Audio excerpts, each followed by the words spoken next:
आज बनवूया रताळ्याचे उपवास स्पेशल दही वडे। रताळे घेतले 2, त्याचे साल काढून घ्यायचे, त्याला छोट्या तुकड्यामध्ये कट करून घ्यायचं। 1 वाटी इथे भगर घेतलाय, भगर स्वच्छ धुवून घ्यायचं।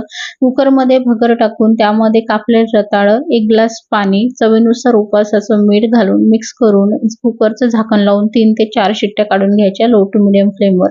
कुकर थंड झाला की यामधला भगर एका बाउल मध्ये काढून त्याला मॅशरने मॅश करून घ्यायचं। त्यामध्ये बारीक चिरलेली हिरवी मिरची, चिरलेला कोथिंबीर, चवीनुसार सेंधव मीठ, काजू आणि किशमिशचे तुकडे टाकून मिक्स करून व्यवस्थित गोळा तयार करून घ्यायचा। अशा प्रकारे गोळा तयार झाला की हाताला तेल लावून घ्यायचं थोडं आणि गोल वडे तयार करून घ्यायचे।